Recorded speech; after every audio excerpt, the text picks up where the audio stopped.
Welcome to Hail Varsity Radio, the voice of Husker Nation. Insight, opinion, expertise, with the biggest and best names talking Nebraska across the state. Join the show on Twitter at Hail Varsity and at Schmit_radio. Call in at 402-466-ESPN or 1-800-825-5865. Here's Chris Schmidt. Welcome to it Wednesdays here. It's Hail Varsity Radio, presented by the Nebraska Lottery. Chris Schmit, Elijah Herbel. We're a bit more bundled up. It was eye-watering today.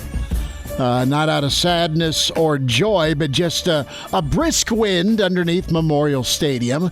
Pretty awesome to see the coaches again. As Coach Becton spent some time with the media. Coach Dawson, will hear from Greg Austin. And, of course, Travis Fisher. If I'm going to ask you what's the most important position group for Nebraska football moving forward, spring and fall, can you make an argument against the offensive line? Are you asking me directly? I'm asking the world. ESPNLincoln.com, wherever you hear us across the state of Nebraska. Listen, quarterback's huge, skills money, running backs are big. It's got to be about them linemen. That's got to be near and dear to your heart. Oh yeah, that warms my heart to hear the offensive line. But it's always the case, right? It's just absolutely. It's not sexy. No offense to an offensive lineman across the window from me. Hey, some of them are sexy, but as a whole, no. No, but it's the grind. It's the grit. Right? It's all of those things that win you ball games in the trenches. We need John Vicenda and NFL Films music here to kick off talking offensive line, but we'll get some thoughts from special teams and Coach Dawson. Also, just what it took for Coach Fisher to bring back 75% of his secondary. Easier said than done. Mike Babcock going to be with us in 15 minutes. Babbers has covered football for a number of decades. He's your historian, author, and Hall of Famer. Love talking college football and Husker ball with Mike Babcock. Mike Schuchart. Shuey, we're knocking on the door for the Masters here, not too far away. And then we'll hit some recruiting and some Nebraska football spring thoughts with Greg Smith. In the 5 o'clock hour, a Jock Doc will wrap you up. Numbers to get you in, 466-3776, 466-3776, 800-825-5865. Can find us on Twitter at Schmidt_radio, Chris Schmidt at Herbal Essence for Elijah Herbel, and email us, chris@hailvarsity.com. So there's your question today. Is there a more important position group than this offensive line? Some business to tend to, and that is the transfer portal has a new name from Nebraska football. You have tight end Kurt Rafdahl. He entered his name in. Coach Becton spent some time talking about Rafdahl today, more so the fact that, Rafdahl's a steady guy, and he's giant, right? He's a big-time body, and he's a guy that Nebraska beat out some nice schools for to get to Lincoln, but Rafdahl's been in Lincoln for 5 years, and you have Austin Allen, and he's kind of taken the lead, not only of the tight end room, but honestly, as one of the leading voices of the offense moving forward. You've got some nice tight ends here that are getting watered to grow as part of this 2021 recruiting class, right? When you look at the 3 tight ends they took, and you can't forget Travis Vokalek either. I mean, Vokalek's a guy that I think could see, lots of time. He saw lots of time last year. But listen, Rafdahl, 15 snaps in 2020, and you saw his numbers decrease. Only just shy of 60 snaps in 2019, and in 2018, his first year here, he had 162 snaps. So you got a crowded room in the tight end spot, and you got your 2 top. Obviously, they got to earn and cement that, but with Allen and Vokalek, and then you got Fedoni, James Carney. So those are that's 4 there, and you just wonder again, it's early, but as much as you're hearing about the ability to pick things up with a guy like Fedoni, And a guy like Carney, you just wonder where Rafdal's going to be in the mix here. And you just have 6 catches, 77 yards in 26 games for Rafdal. So he is going to go somewhere else, and said, you know what, it was kind of, I don't want to say it was foreshadowed, but Becton did say, you know what, we don't want to lose anybody, but if someone jumps into the portal, next guy's got to be up and go get the job done. So best wishes to Kurt Rafdal. Enjoyed our chat with him on signing day way back when. And we'll see where he lands, and best wishes to him. So a lot of things covered by Greg Austin with the offensive line. And, you know, the first question today was kind of leaning more towards the topic again, and Scott Frost was asked about it yesterday as well. And that's the discussion of a power run game, right? There's this feel that, well, Nebraska is going to switch things up and go power run game. And the way Coach Frost kind of said it is like, look, we've kind of run all the same things that you've seen in past offenses. It's just been different formations. But it's more of an attitude here. And here is Coach Austin here on what really is truly the emphasis. And again, it's the same word. It's fundamentals. And we can honestly say that that's been a big issue for the offensive line. It's not that they're getting coached wrongly. I don't believe that at all. It's not that they're not talented, but when push comes to shove, the fundamentals are what makes or breaks you on the offensive line. And that is clean football. And then once you go do a play, are you getting 4 yards when a play should get 8? Or is what you're not consistent at keeping you from some bigger gains and some better fourth quarters, and ultimately capping off some drives in the red zone with a touchdown or a field goal versus a turnover? But here is Greg Austin. Emphasizing fundamentals. Obviously, as an offensive line, you know, we didn't meet where we wanted to be last year. So, you know, all the things that we're focusing on is going back to the basics, back to fundamentals. You know, talk about the power running game. You know, schematically, we're, you know, running some of the things, same things. We're just doing it a little bit better. You know, that's the emphasis. It's pretty interesting, this next comment here from Greg Austin here. The emphasis on explosive plays. That's something Scott Frost talked about. That's a question Derek Peterson asked about to Greg Austin today. And hey, is that something you're concentrating on here, more explosive plays in the run game? And so far there's been a little bit of a tweak. You know, do you want more explosive plays? Sign me up, right? If I'm a Nebraska fan, give me more explosive plays in the run game. Let's see someone break one and take off. I think they've got some athletes to do it in the running back room. You've seen Adrian as a quarterback, and before he transferred out, Luke McCaffrey. You've seen explosive runs by the quarterback, right? Well, there's some things in practice that, all right, what's going to allow more explosive plays? Well, and you can speak to this, Elijah. I mean, it's been a long, long time since I've blocked anybody legally or got flagged for it. But you can touch on keeping your blocks. Frost touched on that a few different times. Guys need to hold their blocks a little longer, right? You can touch on that with your background on the offensive line at Southeast. And you got to work on that in practice to hold your block. There's something you work on every day. You just can't poof all of a sudden, hey, hold your blocks a little longer. Well, what are you doing in practice to allow you to get better at that? Well, if we are going prolonged on the offensive line talk, I do. There we go. That's much better. But the key, I mean... Oh, my God. You're giving your own bed. It's Professor O-Line with crazy mustache Elijah Herbel. I actually did watch, last night, this 30-minute breakdown of this. This guy was breaking down the offensive line prospects in the draft, and I was just having the time of my life. He was getting, really in-depth. Still waiting for your name.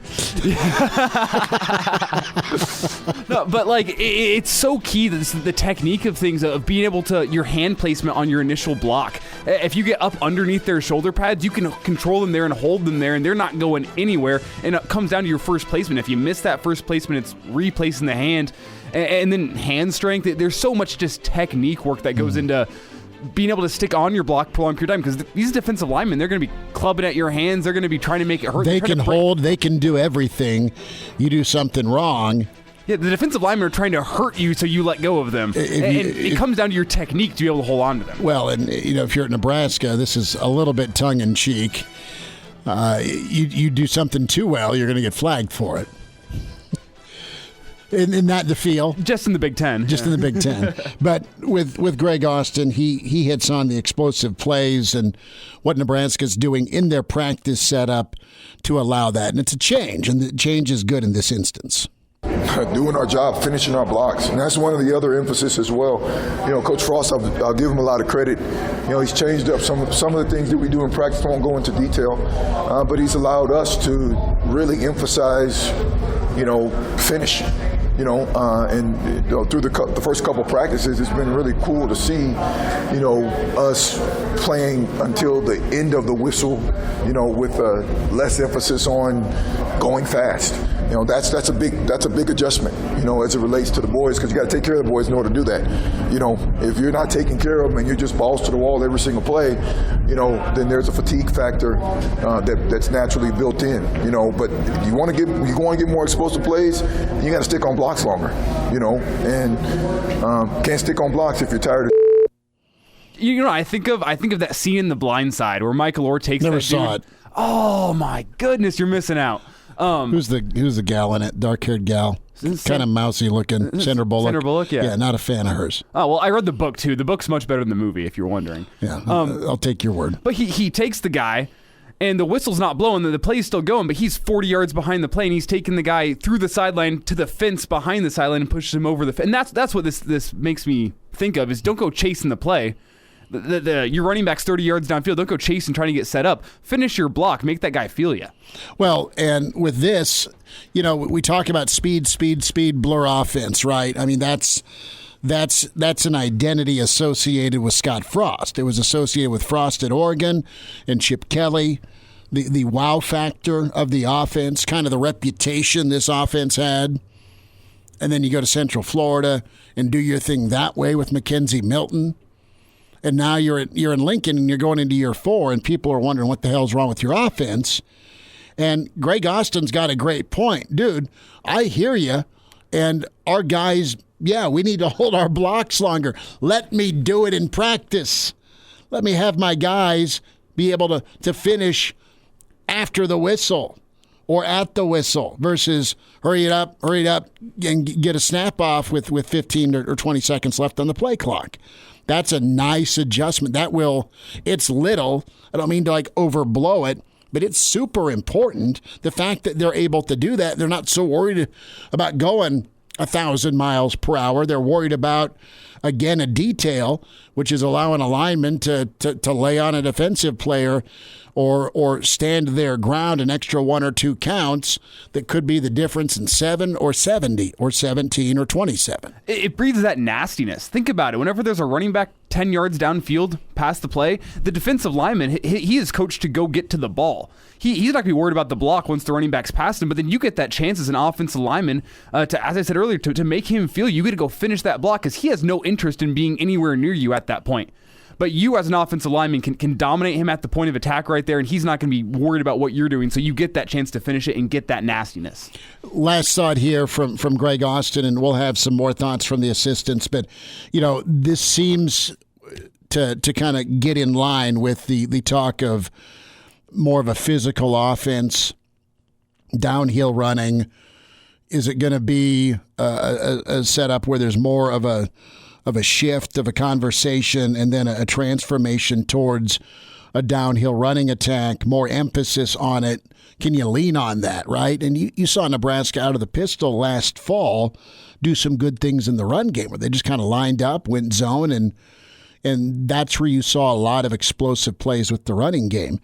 But the fact that there's been a shift and a bit of a change where guys are able to hold on to their blocks, or at least practice holding their blocks longer, versus hurry up and being part of this tempo setup, that is so key. And you had Greg Austin touch on the running back room and that complement you need to have. You have a guy like Barry Sanders, and only one Pro Bowler in Lomas Brown. But, man, Detroit had so many years of 1,000-yard running backs or rushing seasons because you had a guy like Barry Sanders. There's other instances where you had great offensive lines in Pittsburgh, and they took some one-year wonders, or even think about Marion Butts. No disrespect to Marion Butts, but you had a good offensive line in San Diego. I'm going pro football 20, 25 years ago. But you need the running back to be at a certain talent level in that offensive line. If they're good, they can make that good back look great. Vice versa, a great back can make an okay line look pretty good. And here's what Austin touched on with that. Yeah, we got some good things planned for those guys. Those guys have done a great job. We're changing up some of the backfield sets, to really get those guys coming a little bit more downhill, So we're excited about that, and those guys are talented players, they're different players. Step, you talk about Marquise Urban, but nevertheless, good players. I mean, we see some really good things out of those guys already. If we just do our job, heck, those guys look even better, right? So that's our emphasis. He's right on about it, and you want to see that this spring and obviously move it to the fall, where you got an offensive line and a running game that is simpatico. We'll dive in with some more football with Mike Babcock, historian, author, Hall of Famer with Hail Varsity. Babbers up next with Hail Varsity, presented by the Nebraska Lottery.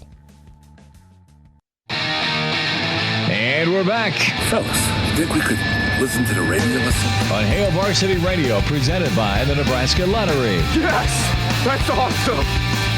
Thanks for hanging out. Hail Varsity Radio, presented by the Nebraska Lottery. Chris Schmit, Elijah Herbel. Reminder, join us Longwell's Championship Monday. Hail Varsity Roadshow 4 to 6. And then hang out for the title game. Your chance, including prizes. We're talking about Chris Stapleton tickets, Salt Dog tickets, Jet Splash gift cards, restaurant gift cards. Plus, directly following the game, the grand prize will be awarded, which is a 4-pack of home game seats to see the Royals during the 2021 season. Opening day tomorrow. A lot of great eats, tons of beer on tap.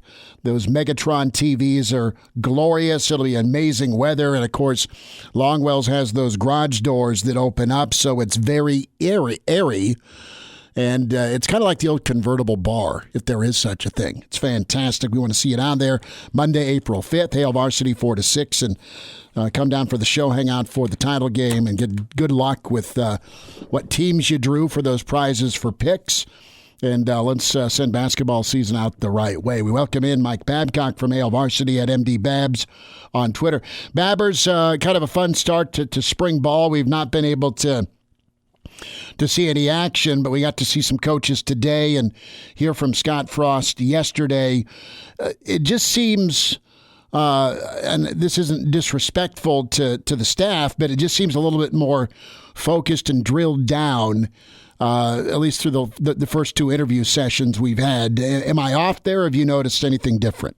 No, and I'm taking notes because I didn't go today for a couple reasons. You were warm. Because I was working on Husker baseball, but the other was I didn't know exactly what the dynamic would be for a bunch of people from Hail Varsity. I didn't know if they wanted a bunch, but I got that sense in listening yesterday to what was said, an emphasis on fundamentals, and and I've looked through a lot of the stuff that we've got great coverage today, and it sounds like tempo is not so much in consideration as just fundamentals, doing the right thing, and getting those things down. Which, again, I always like to put it in context. That was always the Osborne emphasis. Just do what you do well, and it got to the point where Nebraska did things so well that opposing defenses might know what Nebraska was going to do on offense and couldn't stop it because that's how well Nebraska was able to execute. So execution is really important, and that was a sense I got from the news conference and from what I read today, that's a big emphasis this spring, which I think is good. it's got to be, and I think you've got guys on the same page, and as big of a headache and heartache as the pandemic has been, you have some things that have allowed maybe this group of offensive coaches to kind of gel and grow. I mean, they've been able to spend time together, been able to communicate with one another, and kind of have the same blueprint, Mike, it sounds like. And I love listening to Greg Austin, A, because it sounds like he just got done screaming for 4 hours. But B, he's giving us a little trouble. He's out there in shorts and a T-shirt, and he's staring us down. You guys cold? Yes, we are. Some of us should have wore a stocking hat. It was 28, 29 degrees, and the wind was kind of moving through the underneath the Memorial Stadium. But no, I love his attitude, and he's a throwback old school guy where he just wants to be physical. And I think again, we're not there, and I'm not trying to jump to conclusions here, pump sunshine, but I think he's getting a chance to fine tune some of those things he's always thought's been important, but now they're taking time to do it. Well, yeah, and that's the area on offense. That's where it starts is those guys up front. And no great insight here because we've heard it a lot, but these are young guys on the offensive line. I mean, you've got some experience there, but they're young guys, and so they're still in the developmental stage. And I think there's a lot of potential there. And Nebraska has recruited. I mean, you always recruit big guys for the offensive line, but Nebraska has gotten big guys. That's been an emphasis, and you've got to be fundamentally sound. Remember looking back at some of those games in the 2020 season, just a motion thing here or an offsides or something at the wrong time can just undo everything that you've done. And it comes back to fundamentals, doing the right thing and knowing what it is you're supposed to do, and then going out on the field and doing it. And it's easier said than done. That's a very, very important point to remember is that you can talk about these things, but get out on the field and you still have to do them, and I think that's where they're at. Mike Babcock with us here on Hail Varsity Radio. And Mike, when you look at the offensive line, with how Nebraska runs its offense, do you think it's more important for them to be solid and effective pass blockers or solid and effective run blockers? I mean, it hasn't felt like there's been a season where they've been solid at both, maybe since the Pelini era. Maybe I'm going back too far there. But under Mike Riley, it seemed like very pass block centered, and then now early years of Frost, it feels like they've been trying to focus on the running game, the running blocking. Excuse me. Losing my train of thought here, but when you look at those two, is it more important to keep Adrian safe, or is it more important to give Adrian a run game? Well, I think it's important to keep Adrian safe. I don't know if those two things need to be exclusive, Elijah. And that's the thing is I think you have to have a balance. And with the way Scott's offense, the way I assume it's supposed to work, you've got to have a balance there. You've got to be able to do both, but you've got to protect the quarterback. There's no question about that. But Nebraska, and that's the other aspect of it, is the running game. Last season, the running game was over like 57%. It was in the 50s percentage. Brandon Vogel had the percentage, but the run game was mostly the quarterbacks. I mean, more than 50% was the quarterbacks. And the explosive run plays were like 37 to 55 were the quarterbacks, and so you've got to get other people involved in the running game. But the line, that's where it starts again, and you have to protect him.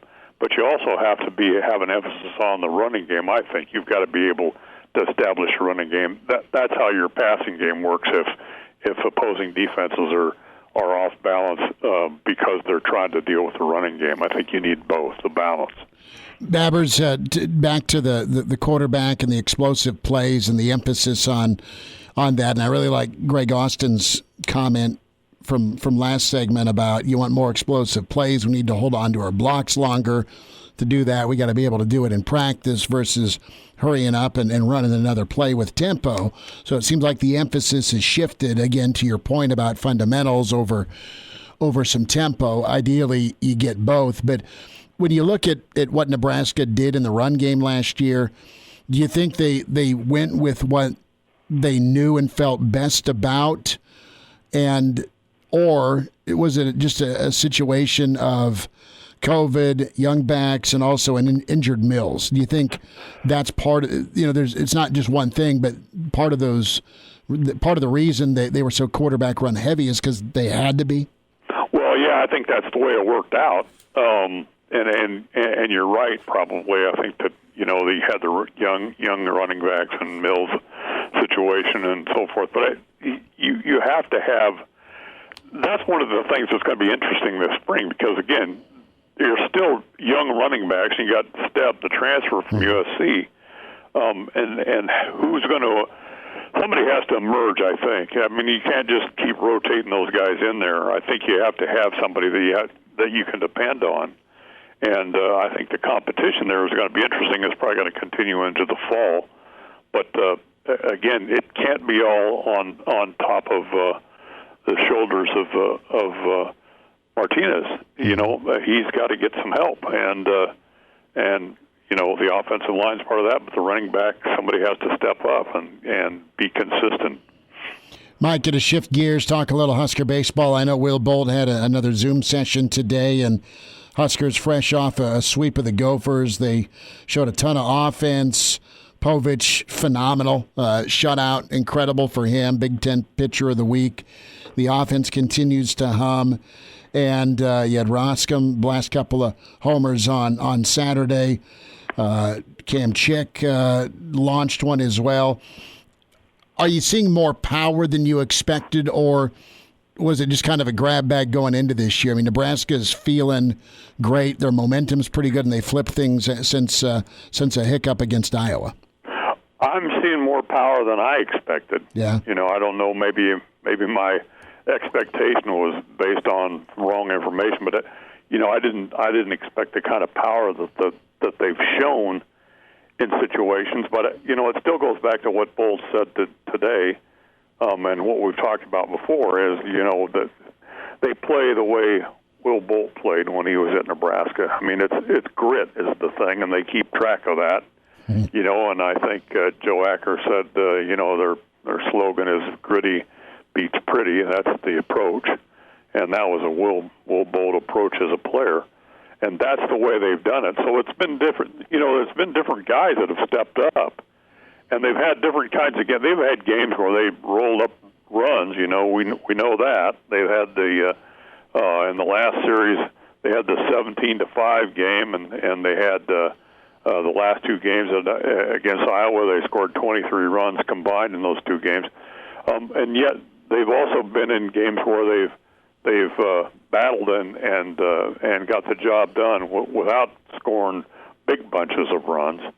And that's the thing that I guess is reflected in this gritty beats pretty approach.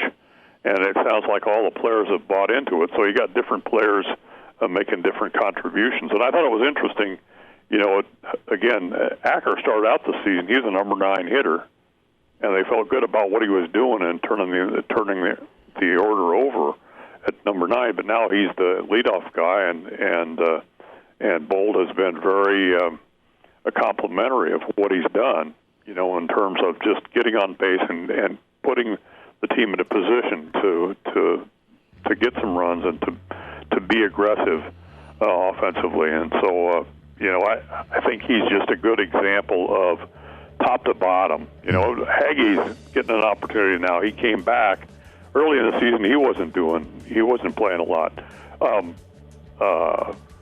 Roscom's on base percentage is like 570 or something like that.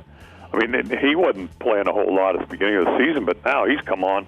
He leads the team in hitting. He's batting over 370, and it's just different guys are stepping up, and when they get the opportunity, they're taking advantage of it. And you have a lot of moving pieces. Bolt talks about that, but it's true. There's a lot of moving pieces in and out. You look at the lineup; it's not the same in some positions, game to game, because they're moving guys around. Babbers will follow your baseball updates through the weekend. Thanks for jumping on with us today. Hey, great talking to you. Be safe here. And now, back to Hail Varsity Radio. Some recruiting thoughts and spring football from Greg Smith in 25 minutes. We say hi to Mike Schuchart, Wilderness Ridge Golf. And Wilderness Ridge, man, it's going to be warm and nice this Easter holiday weekend and beyond. So Shuey will be out there to take care of you with some golf tips. Shuey, how cool is it when you jump on ESPN.com to see Nebraska's Kate Smith on the cover story? How about that? That's pretty special, isn't it? It is. It is.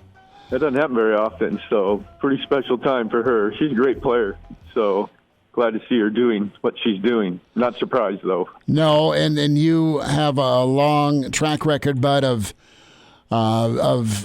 women's golf and coaching up so many kids. The youth program you do at Wilderness Ridge is phenomenal for boys and for girls, and it's not every day that somebody gets invited to Augusta, right? And No. and we go back to January, and Kate's in her apartment in Lincoln, quarantining before the start of golf season, and you get this email from UPS that says Augusta National sent you something, man. And just kind of touch on that ambiance, and I know the Masters is just around the corner for us, but take me through just what it would be like, or what it is like to get that phone call, get that invite specifically for someone with the Nebraska golf program. Well, first of all, it's like somebody pinched me, because it's like, is that somebody playing a joke on me? 'Cause like I said, it doesn't happen very often, and they're very difficult to get. So, once it kind of sets in that, hey, I am really got invited to go play in this, you're kind of awestruck. And just thinking of, especially her. She comes from a golfing background. Her dad's a PGA golf professional. So the Masters has been very important. If you're a golfer, the Masters is always pretty important, because it's always the first tournament that gets golf season going. Such a spectacular event. Just the hype around it is incredible. Then to actually be able to go there and play, it's like almost impossible to get on there, and then have the opportunity to go play there and kind of live that, Masters experience. That's once in a lifetime opportunity. Mike Schuchart's with us, Wilderness Ridge Golf, and Shuey joins us every Wednesday at 4:40. Shuey, as the U.S. Open kind of pairs down its volunteers, no fans going to be there. Augusta has always and will always kind of do their own thing. And, guys are kind of ramping up and amping up for it here as folks get ready for Augusta. And I know the Valero Open's going on. Some guys opt out. Some guys kind of drill down to get ready for Augusta that have the invite here. What is it about guys and yourself here ahead of some of the majors that you do or you kind of prep with? How do you go about getting ready mentally and physically for Augusta, for a U.S. Open, for a PGA? You want to treat it like any other event, but it isn't, No, it's not like any other event, especially Augusta. It's the first major of the year. That's pretty big importance on that event. So everybody's a little bit different. Some guys will definitely play the week before. They like to play themselves into form. Other guys like to take the week off before to kind of rest and kind of fine-tune some things so they feel, energized. They have everything kind of set in place mentally and physically. So everybody's a little bit different on how they approach it. Some guys like the grind, so they'll be playing this week, and they want to play themselves right into form. So when they get there, they hope they're kind of hitting on all cylinders. They got the rhythm going. Their confidence is up. So they just carry that over into the event. So, and you kind of see that a lot. A guy that has a good week this week and maybe doesn't quite win, but is kind of right there on top of his game, they usually have a pretty good week. Then you got other guys that just like to take that week off before and kind of practice what Augusta is going to present them. The shots that they have to face at Augusta. So they kind of focus on a lot of those different shots that they know the golf course they're faced with and prepare themselves that way. Should we get to switch gears before we talk about wilderness and golf and lessons and fittings? What's your take here? And this came out from the AP not long ago on Tiger Woods, and detectives have found the cause of the Woods crash, but won't reveal it, citing privacy concerns. What's that say to you? That says he was doing something wrong. Right. Like he was speeding and texting and something like that, or a combination of both, if not both. Mm-hmm. So, yeah, that's what that tells to me. Because if there wasn't really anything, it was just a weird accident for some reason. Mm-hmm. You know, I mean, why would they not disclose that? But my personal opinion is there was something that was happening that was not supposed to be happening that caused him to do what it is that happened to him. So they'll never discuss. We'll never know what happened. There'll be a lot of rumors about it, but we'll never really know. You know, and not to be overly speculative here, I just thought is the way it was painted, and maybe I'm super naive here, but the guy kind of looked like hell the day before after the tournament. I mean, just exhausted, right? And he's not far removed from another surgery. I just thought maybe he just dozed behind the wheel. Maybe that is what happened. I don't know, but that's where I was going with it. But who knows? Who knows? Exactly. I mean, you can speculate all you want, but it's really hard to believe that somebody would go that far from one lane across the medium, across the other lane, into the ditch on the other side, and not put on the brakes. So It's like, you know, he's obviously not with it. Mm-hmm. So, I mean, that would be easily to kind of speculate that that's one of the causes. Mm-hmm. Well, fuzzy math for sure, right, with going from that lane to the wooded area. Shuey, talk to me about the youth program at Wilderness Ridge, membership opportunities, and all the things going on from fittings to of course, the aquatic center and all the upgrades, man. And it's always been beautiful, but, man, it's going to be really special. Yeah, it's going to be really spectacular. I mean, I can standing right here looking at our building, and they're putting on the front eaves of our new building, so pretty massive, pretty impressive. Tomorrow's April 1st, so, I mean, man, that's the golf season is here and ready to start. So we'll send out a lot of our youth player development programs will start to come out tomorrow and the next day, you know, with our junior camps and our junior leagues. So there'll be a lot of information that will start to come out so people can kind of look for that and see what programs are out there that we have. You know, we have boot camps that we're starting. That's more of adult player development program. So, and our fittings, and we have PXG that comes down every other Thursday. So throughout the month. So PXG's, we partnered with them this year, so it's been really nice. So you go on their website and you register for a slot and you get to come out here and hit some PXGs. That sounds like a plan, man. And then you get to have bourbon on the deck when you're done. That's right. And if you feel like it, a pork chop Fred Flintstone would love. So there you go. Shuey, we like pork chops? They got some good ones. I have sampled many times, my friend. Shuey, we love you. Have a great holiday weekend. We'll talk to you next week, bud. All right. Thank you much. And now, back to Hail Varsity Radio. One final time this hour, it's Hail Varsity. We're presented by the Nebraska Lottery. Chris Schmit, Elijah Herbel. We'll dive into some recruiting thoughts with Greg Smith and some spring football takeaways. And we'll hear from Coach Fisher on his secondary. That's pretty big. Why it's never good to get into a war of words and get DM'd by Kevin Durant. Next hour, that got quite ugly. I love how Kevin Durant is on Twitter. You see, like, the thing last week was Instagram, Twitter, yeah. Yeah, or someone last week on Twitter said, "Why are you always so negative on Twitter?" And he said, "That's why I'm here," or something like that. That's why I'm on the platform, right? You can have a whole different personality on social media, but it goes back to, I remember talking with Dean Blevins. You know, he's sportscaster extraordinaire down in Oklahoma with the Sooners and Cowboys and of course, OKC. And Blevins just was very real with us from day one, back when it was the free agency question mark about, will KD stick or will he go to Golden State? And then he was at Golden State, and then he obviously jumped to the Nets. So thin skin is what it is, and maybe he's grown up a little bit with it. But a reminder about your friends at West Blue Realty. Are you looking at that home in 2021?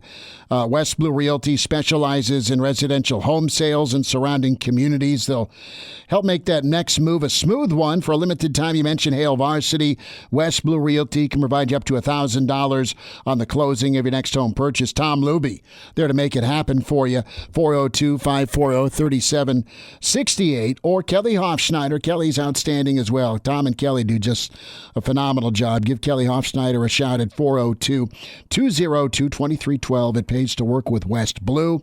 Log on, westbluerealty.com. 1120 K Street, Suite 200 in Lincoln is where you can check them out.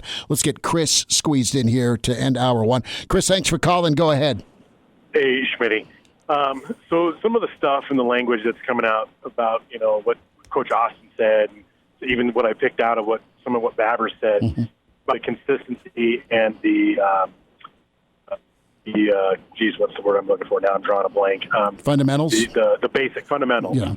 Yep. Okay. So the way that Nebraska has practiced the last couple of years under Frost, where they're all about tempo, and they're not correcting mistakes during the practice. Do you think that this is them maybe taking a step back and saying, you know what, instead of just correcting mistakes after practice when we do film session, we're going to run a bingo and we're going to run it until we get it right kind of deal? Or do you think that they've changed that mindset in practice, or am I reading too much into that? Chris, you played ball, man. You played ball down there, so you know what it used to be like. And I think, honestly, what they've been doing isn't working from a standpoint of cleanliness. Okay, I mean, look at all the penalties and false starts and drive killers, self-harm. So they're going to correct and run it until it's run right. That's, I think, the shift you're going to see, and you need to see, because what's been going on hasn't translated to Saturdays to be clean football. Do you suppose that was a self-evaluation like that they made of themselves, or did somebody from the outside come in and say, look, this is what you're doing, you need to change this? Because I don't know how any 18 to 22-year-old kid could learn from doing something wrong repetitively on the field and then trying to go into film study and be like, we just got to do it a different way. No, I don't understand how they ever thought that was going to work. I don't either, Chris. I'm up against it, but great point, and you're reading right into it. I think so, and no, I think it's outside voice and introspection that caused this potential change. Welcome to Hail Varsity Radio, the voice of Husker Nation. Insight, opinion, expertise, with the biggest and best names talking Nebraska across the state. Join the show on Twitter at Hail Varsity and at Schmidt_radio. Call in at 402-466-ESPN or 1-800-825-5865. Here's Chris Schmidt. Into hour two, it's Hail Varsity Radio, presented by the Nebraska Lottery. Chris Schmit, Elijah Herbel. We say hi to our recruiting insider. It was wonderful to see Greg Smith at post-practice, at Greg Smith HV on Twitter. Mr. Greg, it's been years. How you doing, man? I am doing well. It did feel good to be back at post-practice. It felt weird with, the first one not being a Monday with everybody, stuffing down Valentino's pizza. But, it was good to have football back. It is. It feels outstanding. I'm going to get into some recruiting thoughts in just 2 seconds with you. But Chris called in to end our last hour, and we were up against it. But, and he played ball at Nebraska a while back, and he was like, is it me, or did Nebraska change their practice philosophy? Because we're hearing, you heard Chenander say, well, we'll run it again, right, yesterday, and that was kind of touched on by Coach Austin today, just the emphasis of all right, if something isn't done correctly, they aren't moving on from it in the moment to talk about it later and teach via film. We're not there, but it sounds like they're spending more time or changing the way they've gone about correcting mistakes, because that's been Nebraska's biggest killer for 3 years and beyond is Nebraska. Right, and I think that Sean Beckton also mentioned some stuff about that as well, whether or not it was offensively or special teams. He was pretty emphatic about that as well. So I do think that we're seeing some sort of philosophy change, and something that, and this is something that has come up a lot over the offseason. You and I have talked about this, is that if Nebraska wants different results, some things are going to have to change, right? Like, you're just going to have to do some things differently, try to shake things up, and it seems like they're very receptive to doing that. And I know Derek Peterson wrote a good piece on Varsity.com today in post-practice about that very thing. I think based on what Austin said about working less on tempo and more on fundamentals and teaching and getting things correct before you moving on and finishing plays. And I think that might be the biggest thing that we've heard so far, just in the first couple of days here of spring. And I'll be eager to talk to Frost about that more the next time that we get to hear from him. You know, it just it's sound and you need to see, but it just sounds different, more matter of fact. And I mean, it's a big season, and I'm not like trying to get melodramatic with that, but get to a bowl game, get some wins, qualify for the postseason. Home for the holiday sucks, pandemic or not. I mean, right. get some work in, and there's so many different areas to go. I want to go to the tight end room though, because I know you and I were both taking notes on Coach Beckton, and there was some foreshadowing on next man up mentality if someone heads to the portal. Well, somebody did head to the portal today. Kurt Rafdal has all the physical gifts and the size, and he put his time in, but over the years he's seen his playing time go down. Do you think, and he's off to the portal, and you've got, of course, Austin Allen and Vokalek, but you also have guys like Carney and, of course, Fedoni that seem to be picking things up that Coach Beckton touched on. They need to get stronger. How do you feel about the tight end spot with the recruits that came in, with what you have in Allen and Vokalek, and talk to me about the factor of a guy like Rafdal leaving, what that does to the room? Yeah, I think first and foremost, Rafdal did put his time in, and he worked at it, but it was just going to be tough for him, knowing that you had two guys coming back that have earned their playing time by virtue of what they've done.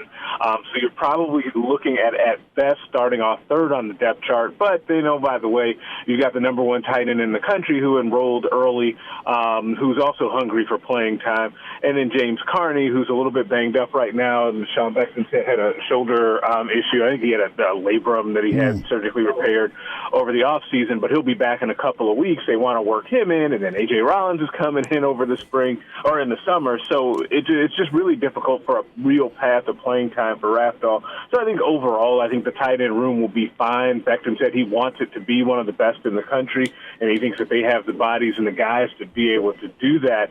But it's a really interesting room because you have Thomas Fedoni, who obviously was a mega recruit coming out of high school, and we spent a lot of time talking about him, but he does not have to be rushed into action, right? And he's got a couple of really nice guys to learn from, especially Austin Allen, who has a stated goal of wanting to be a captain this year. It's really a great situation for them to bring Fedoni along in while also taking advantage of the natural physical talent that he's going to bring to the table too.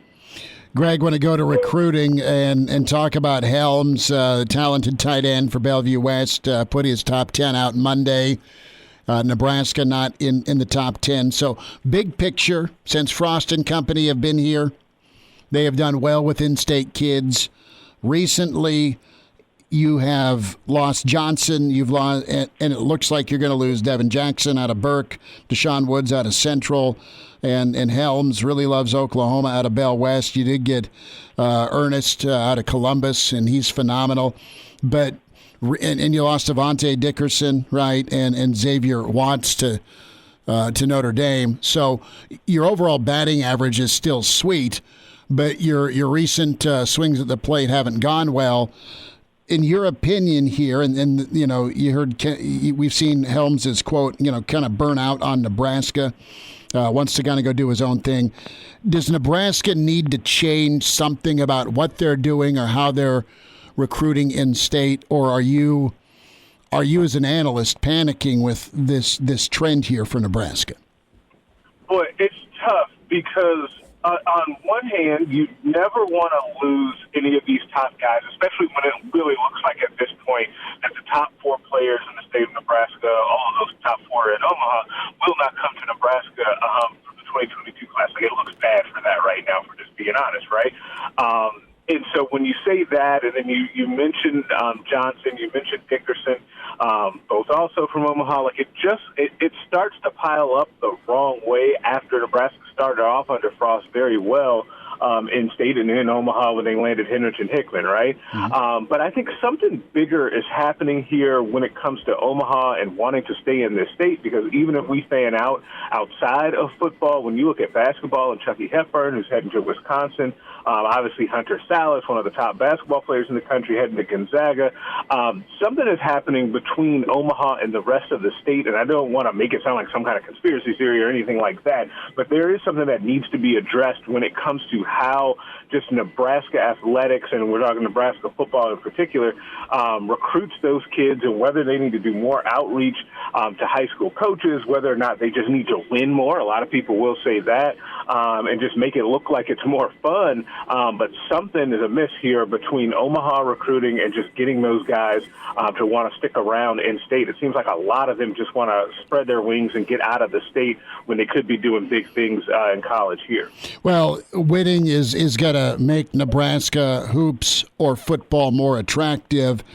But as far as the outreach, I don't think there's an issue with, and it might vary. You know, you're not going to get a uniform, hey, it's all great when it comes to interaction and contact with the head coach or Rude. But I think they're hustling. You know, I hope they're hustling anyway. But do you need more bodies if you're Nebraska in Omaha? Maybe that's an adjustment that you need to make going forward, is that, maybe, Barrett Ruud is the point guy for all of Nebraska, maybe as a show of good faith to say, hey, we really are going to take Omaha seriously, and Omaha maybe feels slighted as a whole in the recruiting thing with Nebraska and has felt overlooked, and that's been a thing with some other guys that have gone other places as well that maybe didn't have Nebraska offers. Maybe there does need to be an additional guy that has more focus on Omaha as well, but I think that everything needs to be on the table for how you address that, because it's not sustainable given how much talent seems to continue to come out of the Omaha Metro. You're going to need to be able to rectify that. Even if you're still putting together top classes, it always makes it easier to begin those top classes at home. Greg, in some more positive recruiting news, we do have some Husker targets who have scheduled official visits to Nebraska. I saw yesterday on Twitter, James Mons, defensive back, has scheduled his official visit for June. So what does that mean for recruiting? And when you look specifically at the in-state guys, do you think any of these guys maybe could have used an official visit where they, got to get wined and dined, if you will, the phrase, not actually wined and dined. Recruited like they're not from Nebraska. Exactly. Do you think that can help this in-state recruiting after, honestly, some disappointing announcements in the past couple of weeks from the in-state guys? In these particular cases, no, because I think that those kids want to be able to have those official visits and have those experiences elsewhere. I think that they all want to look at other schools, whether it's Oklahoma, it's Arizona State, it's Auburn, Notre Dame. Like, you're looking all over the country, basically, except for here, with the exception of like an Iowa or Iowa State in there a little bit on a couple of those guys. So not really. As far as what those official visits mean, look, every one of those official visit announcements that you see for Nebraska is gold at this point, because the competition to get guys on campus in June when everyone presumes that the dead period is going to end is going to be really fierce. You're going to know if guys really have Nebraska high on their radar and they're making decisions or plan to make decisions early on if they make it a point to come to Nebraska in June. And I know Mons wanted to give Nebraska the first shot at hosting him because he said that they've been showing him the most love, and I've got more coming from him later on this week.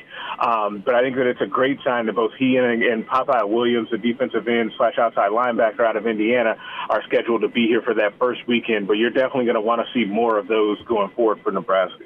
Talking about MJ Morris, Nebraska and the world in hot pursuit for the dual threat out of Atlanta. What have you been able to glean from MJ Morris and, you know, where Nebraska's at with their look at quarterback here as they still want and need one for 2022? Yeah, MJ is a kid that I've kind of honed in for. We've been talking about now for a couple of months here because I think that he represents Nebraska's best chance at a big-time, quote-unquote, signal caller in this class. He's a four-star kid, one of the top dual-threat quarterbacks in the nation out of the Atlanta suburbs down in Georgia. He gets along very well with Scott Frost and Mario Verduzco. Like, he and his family really like that combination of those two guys. They think the world of what they do with quarterbacks, and they really like Scott Frost being a former quarterback as well. The competition there is interesting because some of the schools that he was really looking at had told me about a few months ago have now taken quarterbacks. So it's going to be one of those things where can Nebraska, though, really push to him, hey, you can be the lone quarterback in our class and kind of be the face of the class and help build this thing and get it started for us. Or you can be, you know, quarterback number 2 at Florida State, and we'll see what happens. I know you think you're great, but you never know when you get in those situations. But the bottom line is like we've talked about with some of these other guys, is Nebraska will need to just get him on campus. Like, the earlier or the sooner that they can get him on campus, whether it's a self-guided visit before the dead period ends or an official visit in June, they need to get him up to Lincoln and roll out the red carpet for him because he's a big-time player.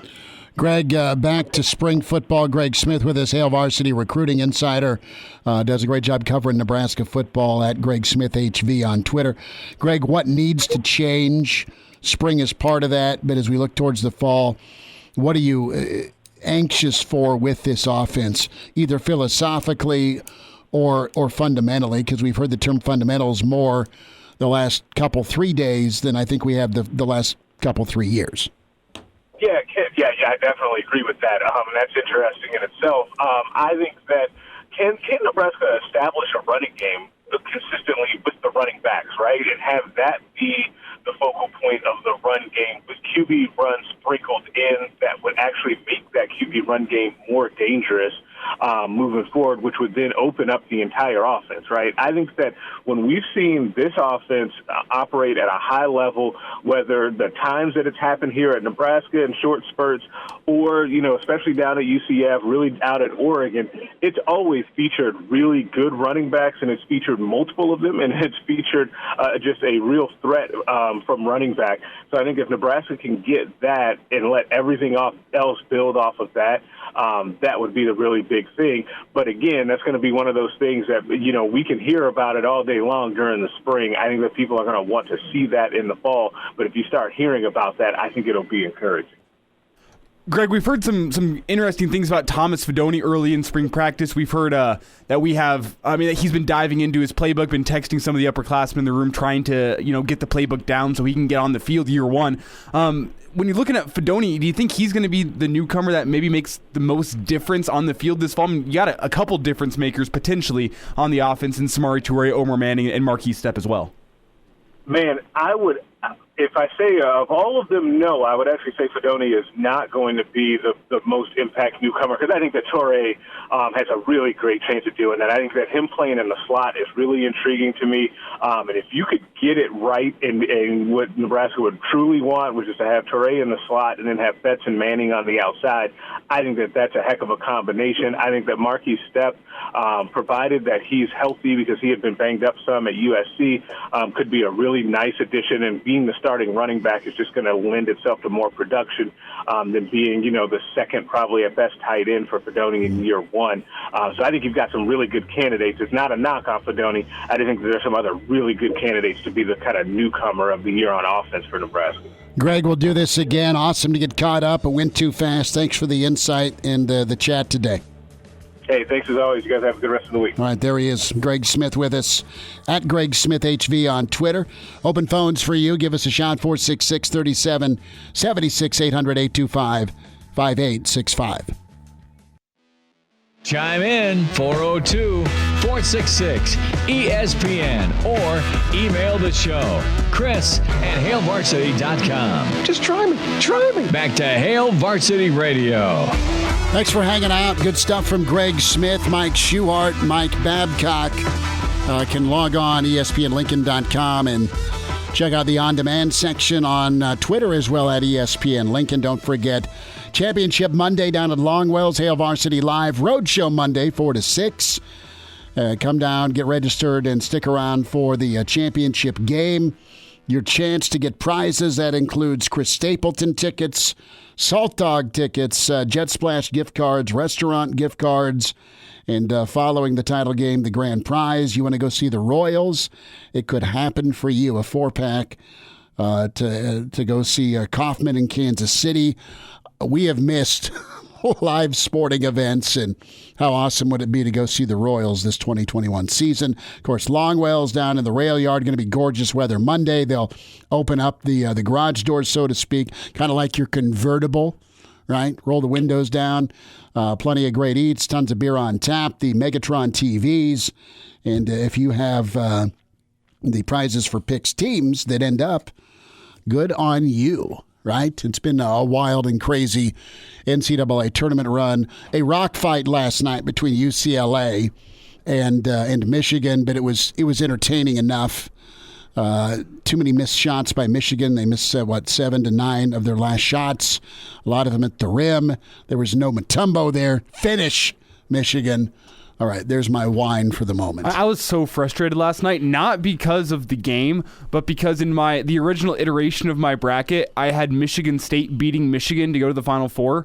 And then as soon as UCLA... So you had 111 seed, just the wrong one. As soon as Michigan State lost to UCLA in the first four, I went, well, now that ruins that. I said, there's no way UCLA's making it that far. And I changed up my whole bracket and had UCLA losing in the first round, and that was the biggest mistake I made in my bracket. I was one of, was it like the 0.002% of brackets that had UCLA going to the Final Four? I was that close. You were the Blutarski of bracket picks with 0. Blutarski was 0.0 GPA. Some more insight here. Here is Mike Dawson. Special teams going to be huge. There's going to be a lot of pitching in. We'll have more from Coach Beckton tomorrow, who was pretty adamant about it. It's on us for Scott Frost. We got to be way better at special teams pitching in. We've heard fundamentals. We've heard emphasis. You've heard from Coach Greg Austin about the offensive line with what has been tweaked. He didn't get full Monty for us with all the details of changes in practice, but it sounds like there's less tempo. But more from Dawson here on his role with special teams and how it can get better. When the boss asks you to do a job, you don't generally say no. So we had a few conversations about it, and our staff is pretty hands-on with it, and all of our guys. It's not like we go special teams and then everyone goes and drinks Gatorade and stands on the side, and then 1 or 2 guys are coaching. So our guys are pretty hands-on, and we've been that way, and I think most of us grew up coaching that way. So it was pretty good, pretty easy transition that way, and more organizing and getting to be up in front of the room, which is great. I love that I can be in contact and touch different position groups than I normally would. I think that's one of the exciting parts about doing the special teams. You get to build relationships with the defensive position, the DBs, or maybe the tight ends or things like that. So I like that part about it, and I'm excited about it. More from Dawson when it comes to that almighty touchback. You've been craving it, Nebraska fans, kicking it out of the end zone. I think if we're kicking, from the north to the south today, then yeah. If we were going the other way, then probably not. So, depending on the wind, the Big Ten is a little bit different. We have weather, we have wind, so that's always a great plan. That's my favorite plan. Have a guy that kicks it through, and don't give him a dynamic playmaker like that a chance to put his hands on the ball. But the reality is, and my last stop was Boston College. We were similar up there as well, where you'd love to have that and be able to knock the ball out of the end zone and everyone, but you also you got to be able to cover kicks, and that's going to be a big emphasis on us. For us, the most important phase right now. But we'll see, and everything's a competition. We'll leave it open for everybody, and if someone can bang it through every time, I'm going to be fired up. So you heard how fired up Coach Don. He was getting on his 4-wheel drive monster truck. You heard the backdrop. I'm kidding. There was not a Bigfoot sighting from the giant 4x4 SUV. But no, in all seriousness, I mean, yeah, you got to be able to cover a freaking kick. But I love how we just skirted around the question of can anybody on this team kick it through the end zone? He said, well, on a day like today, it depends which way the wind's going. Right. I can hit a drive over 200 yards on a day like today, depending which way the tee box is set up. It reminds me of in Madden. Like back in the day, you could set up like 60-mile-an-hour winds going one way, and then you could kick like an 85-yard kick and get like you could set the NFL record. It reminds me of that. Like, well, yeah, if we got the wind at our backs, maybe we can kick it out of the end zone. Last thought here from Dawson before we hear from Travis Fisher, and that is on Phildarius. He's a guy that is important to this defense. Was able to get on the field early out of JUCO, and I know he's been dealing with some things and. Not only is he going to be key on the defense, but he'll be big on special teams. I'm hoping with Phildarius, kind of the same thing. He got some good experience last year getting the reps that he got, and I'm hoping that he can build on that and continue to grow. Another season with Zach and his staff for him is huge. Get bigger and stronger, kind of changing his body. So he's doing a good job with that. And then also knowing the calls, the terminology, even something as easy as you're lining up in the defensive end position. You're playing a 5 technique. You've probably done that since you were first started playing football. Well, now the terminology and the calls are a little bit different, so there's that little click where it registers of what that's saying to me or making me do in my job. So now that you don't have to think about that, you just react and it happens, I think that makes you a step quicker, makes you a little bit stronger, you can anticipate a little bit better. So I'm hoping that he can gauge that and have a great spring and put that into kind of use that as a stepping stone into a great summer. So Coach Fisher was also in front of the podium. Pretty good insight from Coach Fish. And this was pretty insightful here when it comes to how difficult it was to get those starters back. You're talking about Deontay Williams. You're talking about Markel Dismuke. You're talking about Cam Taylor-Britt. We talk about Coach Fisher and what he does as a recruiter at Nebraska. Well, he did one of his best recruiting jobs to get 75% of his secondary back. Hey, man, it was hard getting those guys back. It was hard. Those guys, Deontay and Markel have kids. Markel has a daughter. Deontay has a son. All right, so you're talking about when real life kicks in and you become a father, it's always about the kids. All right, so, me having to be sensitive to that because they have families. So, but it was hard. It was hard getting those guys back, showing those guys the picture, showing those guys what I believe is the path to help them reach the goals that they was trying to reach, and finishing up strong in the classroom for Cam. Markel and Deontay has graduated already, and they're almost done with their masters. All right, and I want Cam along with those guys. I don't want Cam to leave Nebraska thinking he has a career after football here in college, and then he don't get that degree. And so, just that's what I recruited him and told his mom and dad. So I wanted him to come back and get his degree. Dawson wasn't lying about the wind. You hear it right there. Last thought from Coach Fisher here when it comes to just the special teams emphasis. You heard it from Dawson. You've heard it from Frost. Greg Austin touched on it. This is kind of an edict given by Fisher with what you got to do on special teams to be in the secondary. And I told my guys, you can probably ask one of them in the interview. I told them yesterday, if they're not starting on special teams, if I got 20 guys in my room, if 20 guys are not starting on special teams, that's a letdown. All right? I don't care who it is in the room, whether you walk on, whether you're a scholarship kid, you have to start on at least one special teams to be a DB here, period. All right? Or you will not play. All right? And that's just the culture, just trying to build a culture of guys and the importance of special teams because it's the matter of a win or a W or a L, all right? And you've been watching that. And so I think we're doing a good job. Coach Dawson's doing a good job of building that culture, and the guys are buying into that culture right away, all right?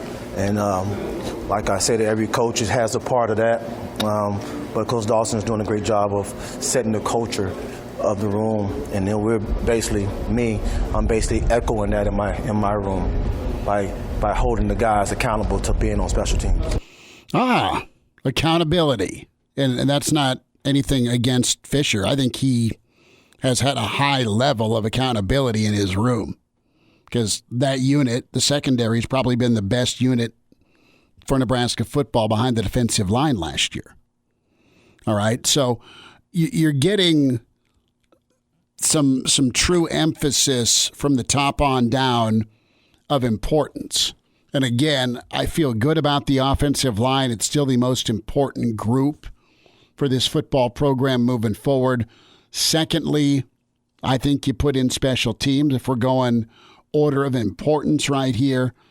And I know that quarterback's huge. You got to find a backup, and you got to have a starter that takes care of the football. But I honestly think if we're looking at the dominoes that knock the quarterback down, it's offensive line, it's running game, and it's skill position support. Guys got to go out and do it. But that's kind of where I'm sticking at here of again, to-do list. And it's get things cleaned up on the offensive line,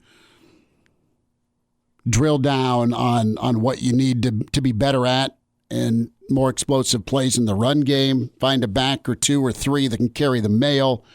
And in special teams, you hear Fisher saying, look, dude, if you're going to play defensive back for me, you are going to be starting on special teams. And you need to put your best players on special teams. You just do. Alabama does it. Yes, they do. I mean, Devontae Smith's a gunner, for God's sake. Period. And he likes it.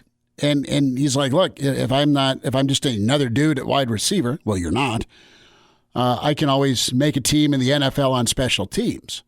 But that's a guy that is as good as he was to be recruited to Alabama and as many stars as attached to his name. He's still 6'1", 170 pounds. I mean, look at Andy Janovich. He's made on NFL rosters because he's a good fullback, but fullback's nearly dead in the NFL. He's on those rosters because he is a solid special teams player week in, week out. Well, and that's what he was recruited here for as a priority walk-on with Riley and Fultz and those guys. They're like, well, Jano, why don't you go murder people at fullback when we use you, but go be a rock star on special teams.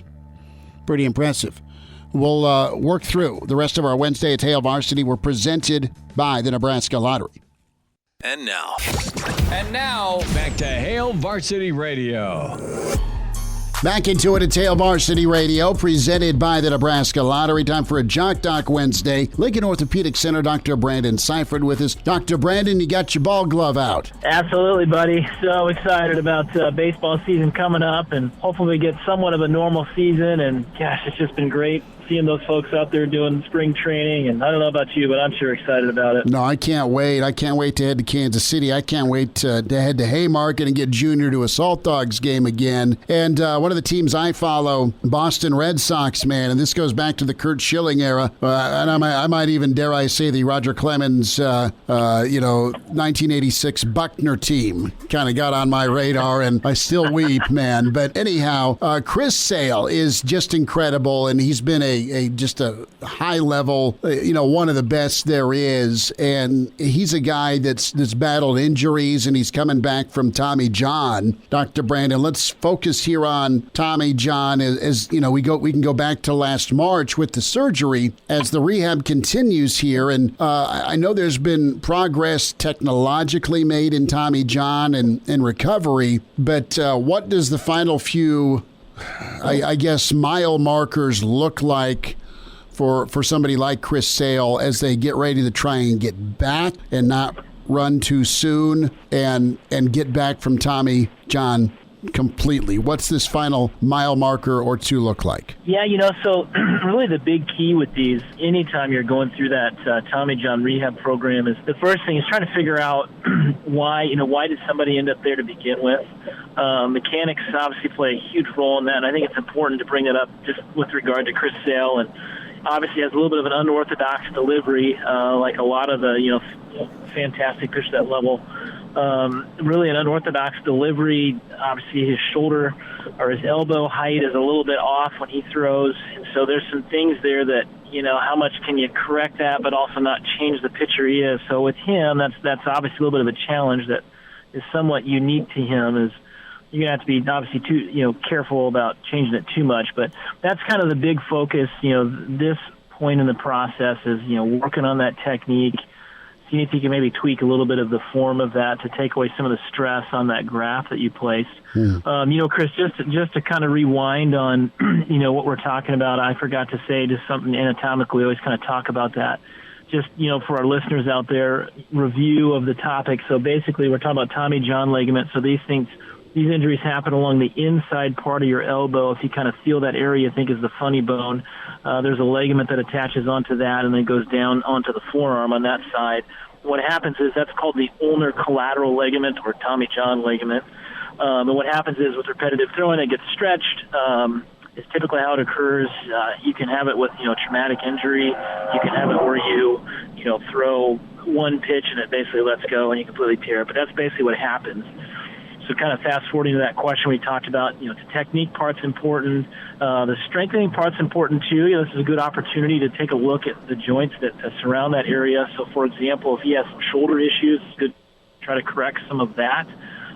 Sometimes you start, compensating one area for the other if there's a weakness or some type of pain. And so that's another issue they'll work on is some of his, if there's any shoulder issues there. But basically at this point, he should be throwing up, to full speed at this point, coming off the mound. It's a long, return process for these things, somewhere on the order of, a year up to 18 months, especially when you're talking about like a revision situation. If you're going through your second Tommy John procedure, that can be even up to 2 years. Dr. Brandon Seifert's with us, Lincoln Orthopedic Center, a Jock Doc Wednesday. We're talking Chris Sale as he is winding down his rehab and recovery from Tommy John. And I got a question for you with Tommy John, and thanks for resetting it. You've got a list of pitchers that have starters that have had Tommy John surgery in March or April between 2014 and 2018. You've got Taijuan Walker. You've got Danielson Lamet, Shelby Miller, Yu Darvish, Ivan Nova, Matt Moore, Patrick Corbin. They all come back, not all, but you have a handful of guys that come back with that list I laid out has 4 guys that came back with a whole run and a half lower ERA. And then some guys, it's ballooned up. You look at Shelby Miller, before the surgery, before the Tommy John, was a 3.67 ERA guy. After, 26-year-old, 9.15. That's my ERA. So it's not always effective. Yes, it's effective to get the guys back on the hill, but man, it's just different case per pitcher, isn't it? When it comes to not only recovering to get back on the rubber, but what's your stuff like? What's your comfort level like, Dr. Brandon? Yeah, absolutely. And it's interesting, too, as you look at that, the early data on these, say rewind back 10 years, it's looking great. The early data, the things we were studying was looking at, okay, what percentage of these players get back to the, same level of competition or higher. That's always a great measure of, how successful, is surgery in general. And those numbers were very high. In fact, some studies were north of 90% in terms of getting back to the same level or higher. And so that's exciting. That's encouraging. That's still the case. But there are some subtle differences there that we've seen too, though, as you kind of start to mention those folks. ERA control, is that better? I wouldn't say that studies have shown that your control is better at that point, but it is interesting to look at some of those scenarios where ERA drops substantially. The other part of it that we see is one of the things you have to be careful with coming back after Tommy John, and this kind of plays into Chris Sale, is how much volume you're giving them kind of early on. And that would be, if you were to have a drawback to that surgery, one of the drawbacks to the surgery, just that injury in general, is there has been a trend where we see that you just can't quite get the same number of pitches or volume out of those pitchers who have had that. Their durability is a little less after that surgery, and so you really do have to be kind of careful in terms of how much volume to throw at them, not just initially, which is important obviously, but even kind of long term. That's been one of the new trends that we're starting to see in some of our data out there. When you look at these long term Tommy John recoveries and future prospects, is there is some diminishment in kind of the volume and number of pitchers they can throw. So that's something to be aware of that's out there. Dr. Brandon, we're talking Chris Sale and Tommy John surgery and recovery as he's nearing a return for Boston. Dr. Brandon Cipher with us, Lincoln Orthopedic Center at Jock Doc Wednesday. About 45 seconds here, Dr. Brandon. But do you see other collateral issues? Okay, so the Tommy John ligament's great, but are there some other mechanical issues that cause injury coming back from Tommy John? Yeah, absolutely. Some of the other things, and we've talked about this even with some of the other injuries you see, in particular like knee injuries, ACL injuries. There's some other things that can kind of sneak up on you. In particular with the Tommy John surgery itself, the nerve, so your funny bone in that area where the injury occurs, there's a nerve that sits back there called the ulnar nerve.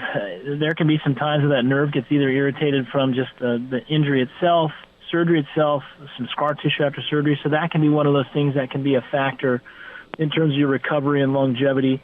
Some other things that can happen is, depending on how long that player had some kind of looseness or instability in their elbow before they finally had the procedure done on the Tommy John, that force then basically shifts from the inside of the elbow to the outside, and you start to load the outside of your joint, and you can break down the cartilage on the outside of that joint and basically start with some early arthritis. That's another one of those things that can be a factor, obviously, with your longevity.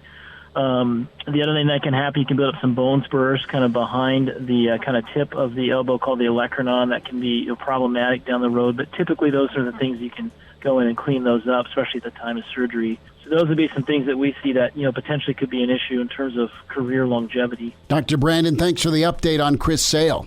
Absolutely, guys. You take care. Miss us? Come here, brother. Give me a hug. Bring it in for the real thing. We're on call for you. Catch the podcast at HailVarsity.com, the ESPN Lincoln app, or download them on iTunes. Saddle up, partner. Back to Hail Varsity Radio. One final time, Hail Varsity Radio, presented by the Nebraska Lottery. Mike Babcock today, Greg Smith recruiting, Mike Schuchart, Kate Smith just ripping it up at Augusta. So check the podcast, iTunes, Spotify, Google Play, and all the on-demand, ESPNLincoln.com. Chris Schmit, Elijah Herbel. Reminder about buckling up. About 70% of people in fatal crashes in Nebraska not wearing a seatbelt. If used properly, a seatbelt could reduce the risk of fatal injury by up to 60%. Your best defense in any crash, buckling up. Brought to you by the Nebraska Department of Highway Safety Office. A little bit more from Coach Beckton specifically, and we talked with Greg Smith about, what's the role going to look like with Thomas Fedoni. And here is Coach Beckton talking about that tight end room. The first 2 days for him is the game is faster than he's ever experienced it in high school. So he's got to understand the pace of play, how guys move. They're bigger, faster, and they're stronger. And then all of the details that he wasn't coached in high school, he's got to understand. Details help you win routes. Detail help you win in the blocking scheme and all those different things. He's really, really starting to see, hey, Coach, I still don't know a whole bunch. So he being a highly touted kid, he's very, very humble, and he's working extremely hard. That's cool. And you need that humility. Easier said than done with a lot of recruits, but Fedoni gets it sounds like, and he's putting the work in. I got to put some extra work in here when I get home.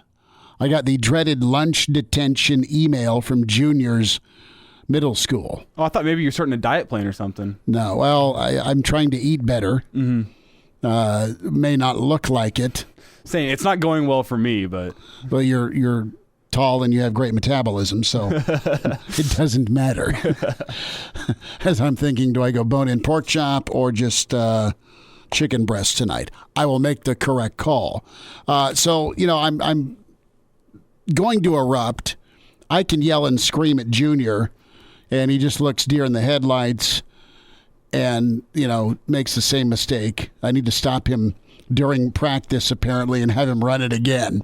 But in all seriousness, his mother can look at him wrong, and he'll, be completely hurt. So I need to have those type of mind powers on him that she has. But again, lunch detention, what's that email? I should just post it on Twitter and publicly shame him. Well, back from my middle school experience, I found myself in lunch detention a couple times. But why? I had to work, when I was a student teacher, I had to work a middle school lunchroom. And if I would have had a shock collar, I would have put it on everyone. Well, I didn't get it for misbehaving in the lunchroom because I didn't misbehave in the lunchroom. But he is. I wanted to go to recess. He's trying to go Animal House here and food fight. But that's what the thing is about lunch detention is you instantly then lose your privileges to recess if you're stuck in lunch detention, and that was That's why you went to lunch, so you could play ball. It's the best part of lunch. So as soon as you get a lunch detention or two where you're stuck sitting in a room by yourself eating your lunch without your friends, without going to recess, it seems to solve the issue pretty quickly in my experience. I might just threaten him. He may see a sledgehammer go through his 14-screen setup media center. But after that, I may just start showing up for lunch. Have you ever seen the video of the guy who runs over his son's Xbox with the lawnmower? Not yet. But I may take some notes. You know what? I may just start showing up to lunch every day. And I'll be that guy sitting with his kid. That'll clear him out. Throw some food at him.